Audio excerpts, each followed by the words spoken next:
Really? Yep. That's interesting. Welcome to Okay. this episode of Life Science Success. For those of you who don't know me, my name is Don, and I'm a consultant and digital marketer on in life sciences. And before we get started here, I have a quick message from our sponsor. Episode of Life Science Success is brought to you by D3 Digital Media Marketing. Dive into the digital world with confidence and creativity on your side. D3 Digital Media Marketing is your all-in-one solution for making a lasting impact online. From the vibrant, engaging world of social media marketing, podcasts, and webinars to the strategic depths of website development, SEO, pay-per-click, email, and content marketing, we tailor our approach to fit your unique brand story. Let's elevate your presence, connect with your audience, and drive success together. Your digital journey starts here. Visit d3digitalmedia.com to learn more. This episode. And so today we're joined on the Life Science Success podcast by Leonard Mazur. He's the CEO and co-founder of Citius Pharmaceuticals with over 50 years of experience in the biopharmaceutical industry. And I'm excited for this conversation as well with Leonard. So welcome to the show. Hey, thank you for inviting me. It's a real pleasure to be here. Yeah, thanks a lot. So as we get started here, would you just start by sharing a little bit about your background and what led you to the field of biopharmaceuticals? That's a great question. So I can honestly state that I did not spend my years in college or high school dreaming that I was going to be part of this industry. Okay. Right. So, all right. So my background is actually I came here as an immigrant with my parents. I came from Germany, but my parents were from Ukraine, and so ultimately we wound up in Philadelphia. So I've always said the two best things that ever happened to me: one, I came here as an immigrant; two, I grew up in a row house neighborhood. So that that helps an awful lot in terms of shaping what your life is all about and how you kind of look at things. So no, the reality of it is this: when I finished undergraduate school I went to Temple University, got an undergrad degree there, and ultimately also got an MBA from there. Uh, I used to uh, I used to engage in reading through the want ads when they had them in newspapers, Yeah. and they would have row upon row of jobs. So I was a liberal arts graduate. I was a psych major as an undergrad. So and liberal arts uh, students always want to know how is it that you suddenly get into something like pharmaceuticals or biopharmaceuticals. And it was really pretty simple in the sense that I call it the random walk of life. All right, Mm. and we all have a random walk at various points in time, and especially at that time, if you're a liberal arts graduate and you didn't really have any kind of an objective for yourself in terms of a career, you relied upon things like the want ads. So the want ads basically, as I looked through them, I saw ads that said pharmaceutical sales, company car and expenses. Okay. So And all they so had to say was those two things would be nice. Yeah. that's it. That led me to that, and ultimately, I get hired by a company that I was fortunate in a sense that that company that hired me, it was the right company for me at Mm. that time in terms of what was going on. So, and it was called Cooper Laboratories, and Cooper was a high growth, uh, basically entrepreneurial company founded by a gentleman by the name of Parker G. Montgomery. And he was a Boston, Harvard undergrad, Harvard Law School, and worked in a State Department as an assistant to the Secretary of State. Then he started the company. And he was one of the very first ones that took venture capital money in those days to get the company off the ground. So the company made 150 acquisitions. You can imagine that pace. And Yeah. so what happened was, as a result of all that activity, I got rapidly promoted from pharmaceutical sales to marketing, and then ultimately in the company, I uh, transitioned into strategic planning, acquisitions, and ultimately running one of the company's business units. So Cooper, uh, what we did is ultimately is the company created medical specialty silos. Does that make Mm-hmm. sense? And I basically worked on the very first one that was done that way. It was in ophthalmology, and it we called it Cooper Vision. So, and it became one of the world's largest eye care companies. We started with a small acquisition, and ultimately the business grew. And I worked on the first couple of transactions. It got spun off from the rest of Cooper very successfully. So today it's part of the Cooper companies headquartered on the West Coast. I also had the opportunity. I formed Cooper Dermatology, Mm. which had Aveeno of all products as a cornerstone brand when it was just a small little brand being promoted to dermatologists of all people. So the company was incredible. It was an incredible place to be, and okay, they also along the way picked up in Cooper Dental. I didn't have anything to do with it, but I always like to cite it. They picked up a small toothbrush company doing less than $1 million in revenue. The name of that toothbrush was Oral B.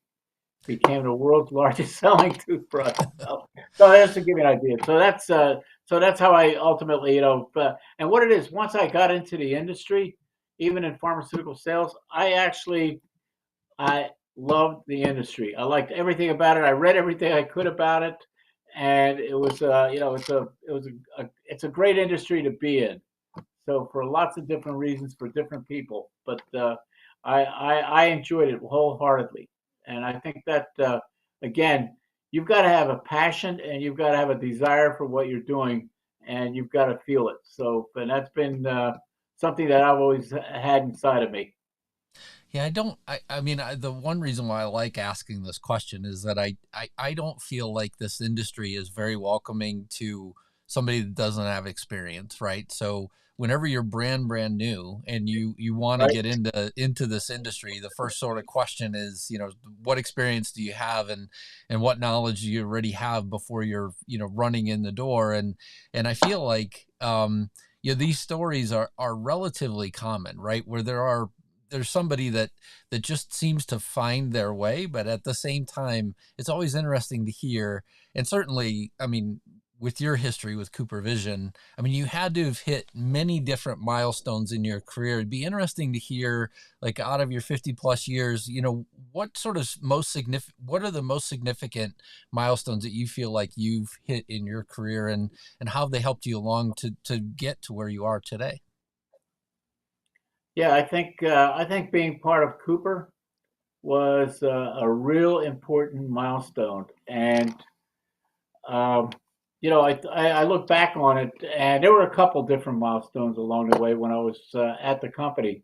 And the very first one that took place was when I was in pharmaceutical sales. So the process was that every 2 months your manager would come out and work with you, right, for 2 days, and in between the 2 days he would take you to a real nice restaurant for a dinner, so and just to get to know you.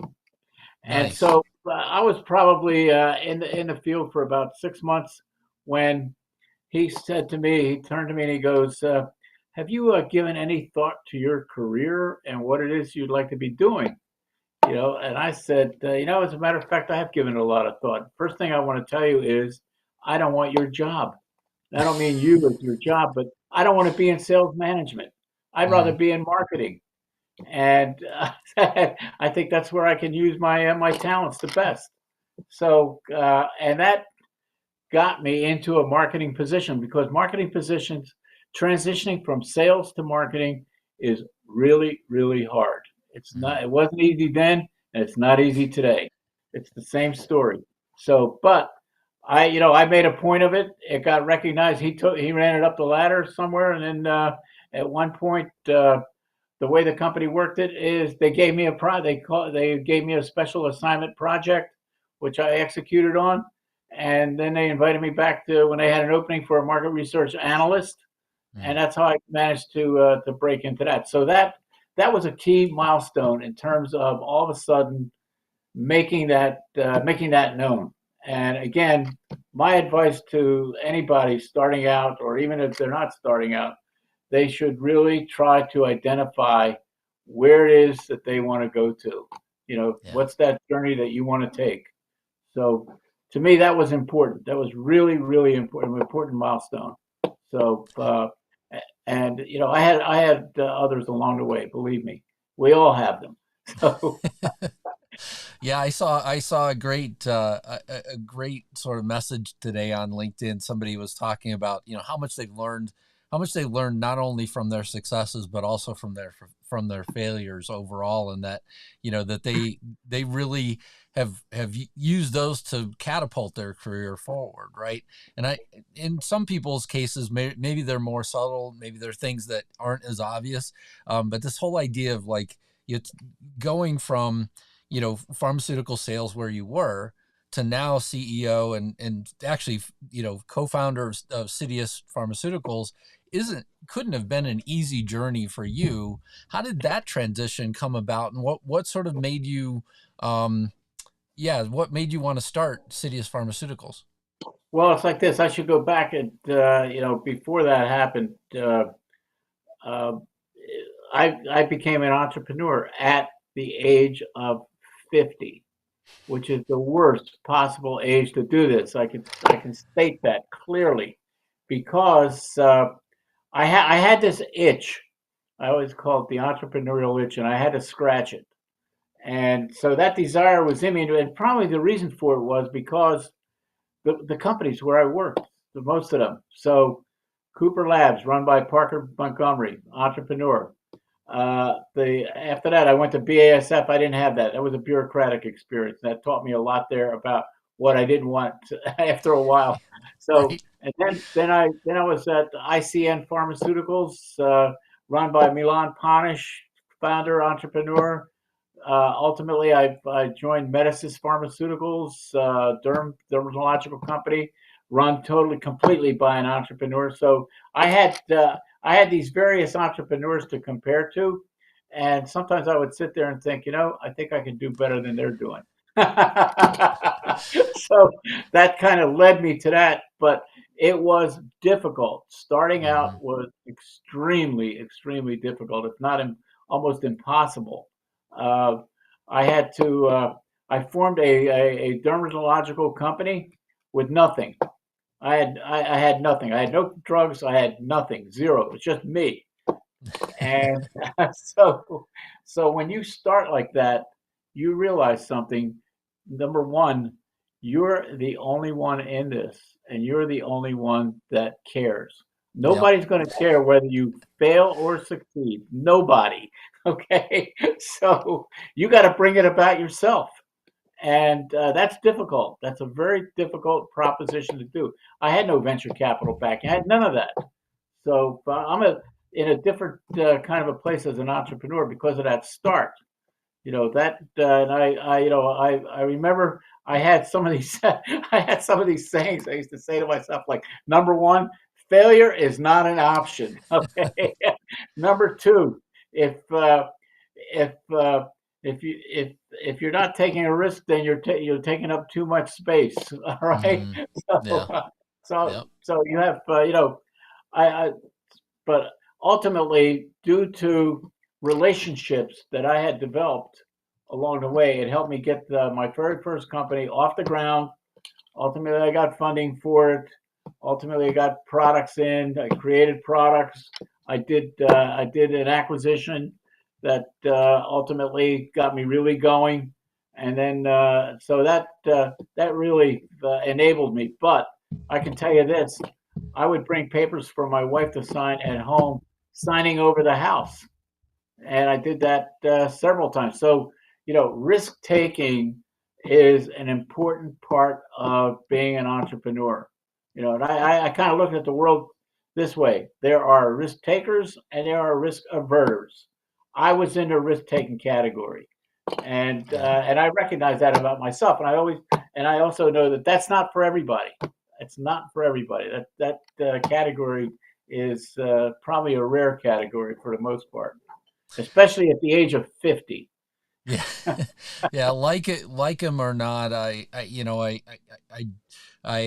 sort of love one of the quotes that Elon Musk has made as well about entrepreneurship, and I sort of can at times hear the same exact thing sort of playing through in my head as well. That a bit of entrepreneurship is that want to make the world a better place. However, the other side of it is you have to be willing to, I think his quote is, you have to be willing to eat glass or chew glass while you're looking into the abyss.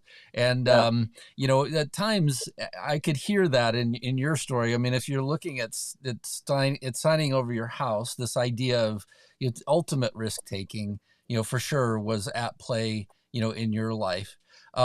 So could you just take a moment and tell us a little bit more about Citius Pharmaceuticals? What do you do at the company? What are some of your main products? What are your mission and the main areas of healthcare that you're focusing on?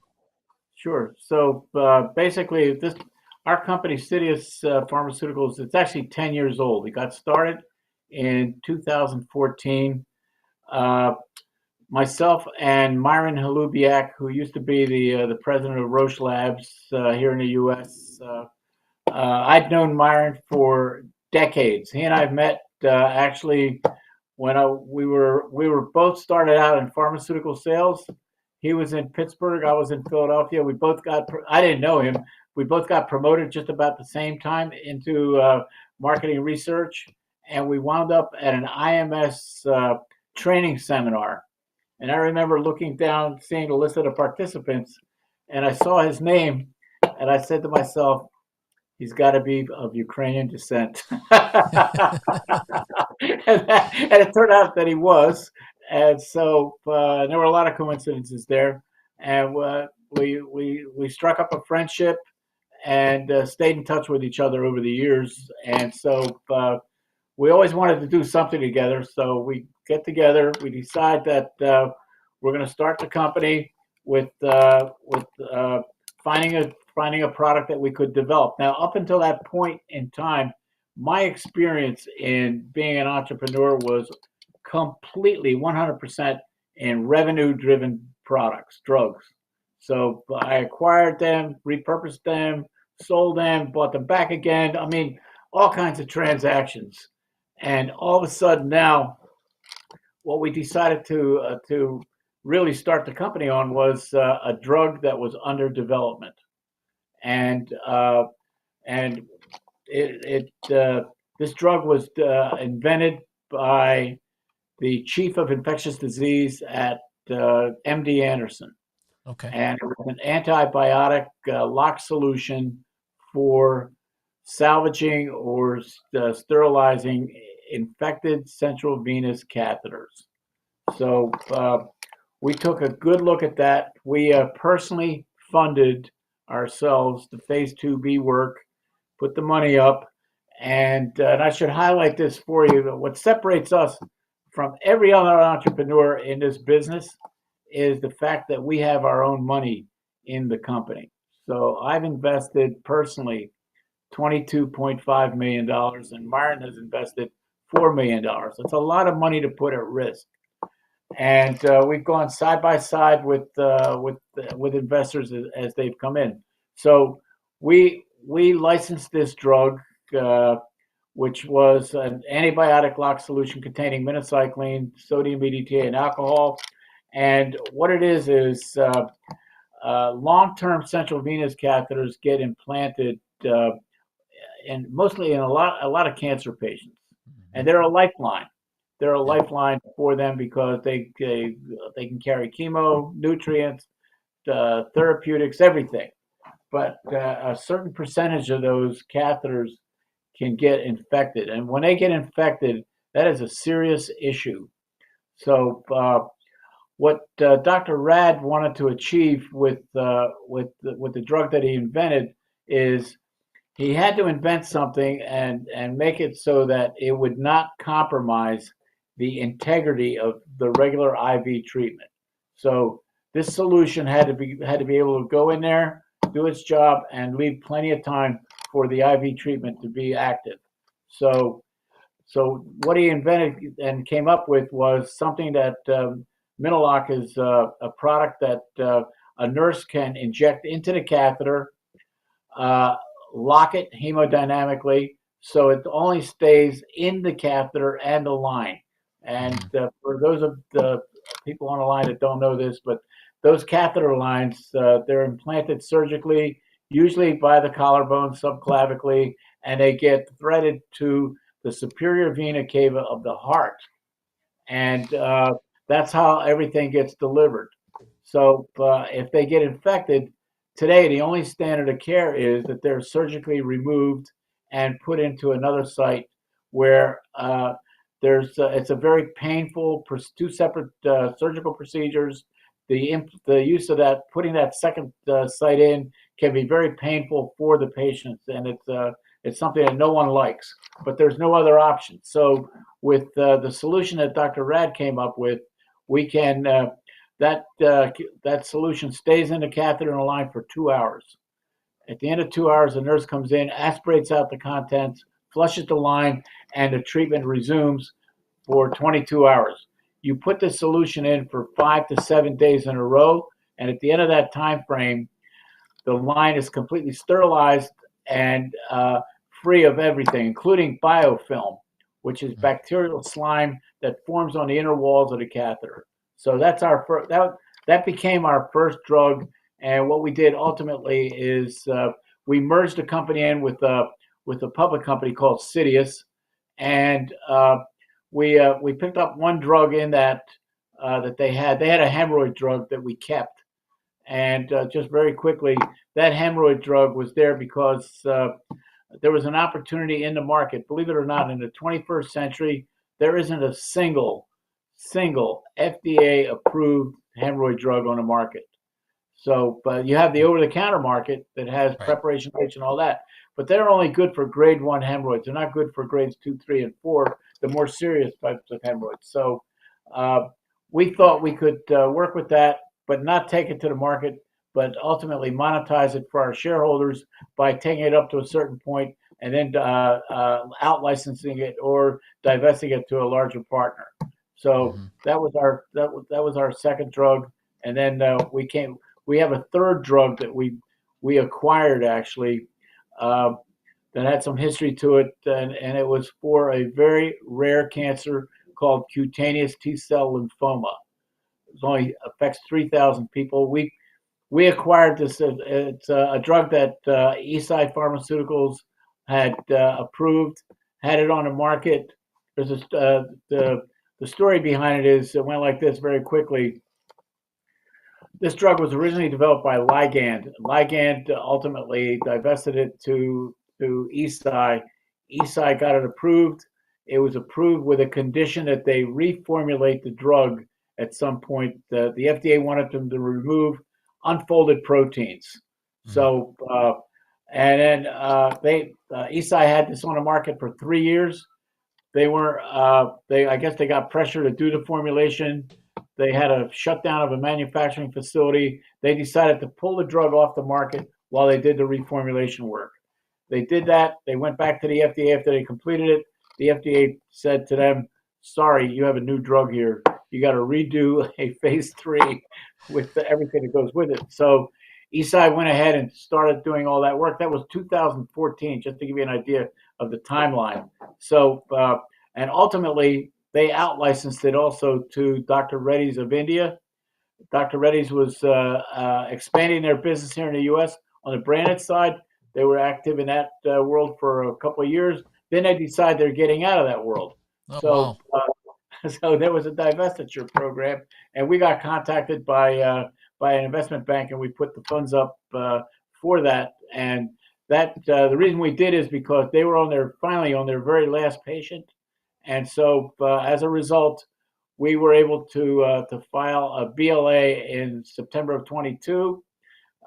We got a complete response letter, which was a little bit of a setback, but it had to deal with a validation procedure that wasn't yet completed. We completed everything. We now have a PDUFA date from the agency of August 13th of this year, and our plan is to launch that drug and begin producing revenue, something that I'm more comfortable with. So, so basically, my activities are not only shepherding or making sure that all that is in progress, but what's really important also for a company like us is you have to have relationships. Yes. And so those relations, and they're both internal and external. And those external relationships are critical to the success of any smaller company. You just can't Mhm. make it on your own. So you realize that you've got to have bankers and investment banks that you got to deal with. Number one, your shareholders are really important. Number two, so you got to pay attention to there's managing both the external side of the company and the internal side, both. So you just can't become an expert in one and drop the other because it doesn't work that way. All right. Yeah, it's a tough balance, I would imagine. In your role, it's probably not an easy balance because you have to sort of think long term about the strategic impact, but you're also relationships are here and now, right? I mean, that's the much more of the things that I would imagine that you have to continually work on, even throughout time. Correct. That's true. So, and that's always been one of my trademarks has always been to maintain positive relationships all the way throughout with with everybody that you can. It's going to be a success to your business. Yeah. Throughout your leadership journey, what's the most valuable piece of leadership advice that you've ever received? That's a good question. So, I think it's kind of this is really there's some interesting ones. Let's put it this way. So again, my the person that I really admired that I had the greatest level of respect for was the CEO of that very first company, Mm. Parker Montgomery, and I managed to stay in touch with him over the years, and so and so he always had good advice for me. So some of it was really interesting because I'll give you an example. I remember one time I had really achieved a great deal of financial success on something, on a transaction. And I was talking to him about it, and he just said to me, I'm going to tell you what my father told me years ago. And I said, What's that, Parker? He said, My father said to me, only a fool makes a fortune twice. So, and then Parker says, I have to confess to you that I didn't follow my father's advice, Yeah. and neither did I. But that was an interesting piece of advice that he gave me at that point. So I thought I would. I think it's something that everybody should pay attention to, but follow your own heart when it comes to anything like that. So I think a lot of things you basically you learn by example, Yeah. but the example that's being set by the leadership above you is always important. And so I think I was fortunate in that there were various points along the way that I had some great examples that I could follow and learn from actually because let's face it, I did not have an MBA when I came into this business. I knew nothing about anything. I was a psych major. I didn't take a single business course in undergraduate school. So when I went for the MBA, I took it in finance because I figured I would get the marketing on the job, and I didn't know anything about accounting, finance, or anything.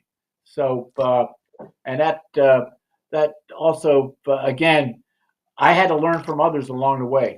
So, and I had some really great teachers. That's good to hear.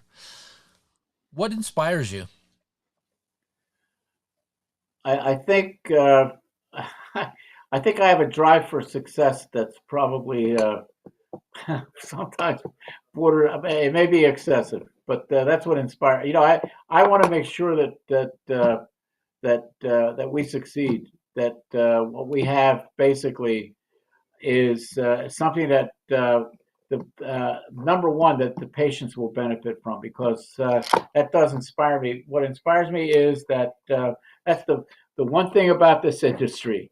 that you can't get anywhere else, and that is you're doing good for people, a lot of good. And one of the best examples of that is when I was at ICN Pharmaceuticals, we received an FDA approval for a drug for RSV. Mm, Now, that's in the news today. right. Back then, respiratory syncytial virus, as it's called, was only known to affect infants, and usually infants in a neonatal intensive care unit, and they would die if because there was nothing for them. So the Yeah. very first drug that got approved for that was ribavirin, as it was called, for respiratory syncytial virus. And what happened was we received, after that drug got launched, we received numerous phone calls, letters from parents, from doctors, and from nurses thanking us for the fact that we had made this drug available and that drug had just saved an infant's life. I have to say, that was probably the most gratifying moments that I had in my entire career. And I remember saying it to the marketing team at one point. I said, cherish these days because you want for something like this to come around again twice is a rarity. And but it was great. It was just a great feeling overall, and it made me recognize how fortunate I was to be in this industry. Mm, yeah. Yeah. And I mean, just to focus in on the sickest of all of us, right? The whole story around, central lines and people that are essentially, that their port is not, one that's working for them and unfortunately going to Right. have to be put in again is not doesn't sound like a pleasant thing to have Right. happen either. And I completely agree with you. I mean, so many times the sickest of us can be such an inspiration for those of us who are not there at that point as well. What concerns you?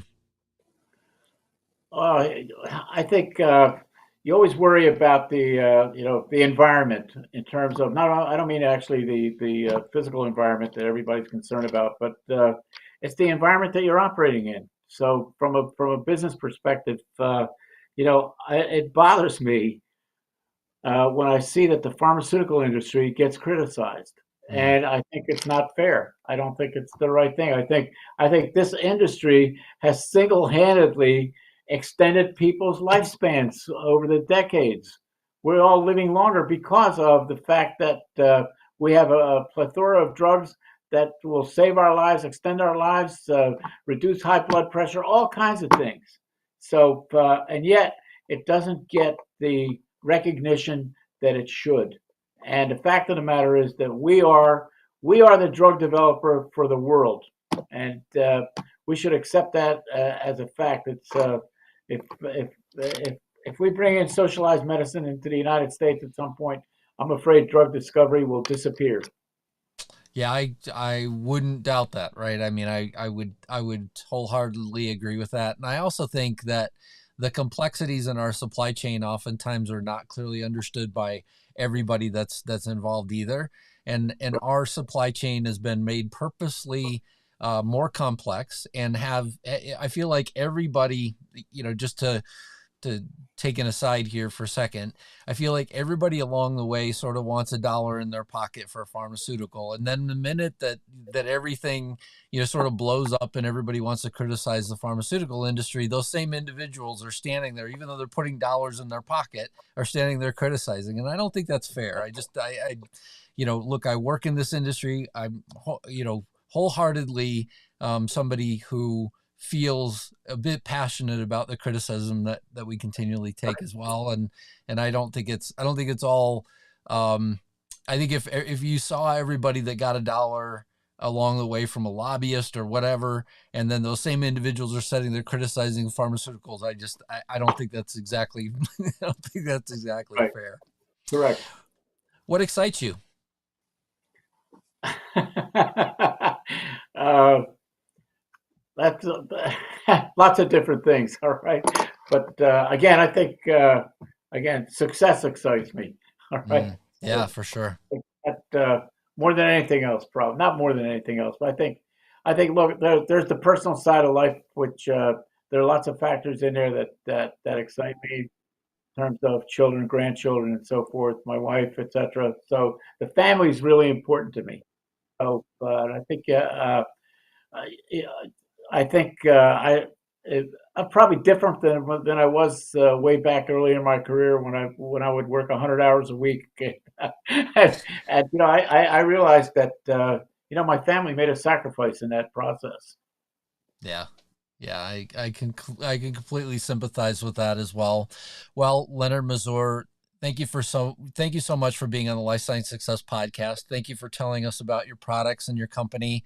And it was so great to get to hear about Citius Pharmaceuticals and everything that you're doing. I really appreciate you being here. Okay, thank you, and thank you for the opportunity. Thanks a lot.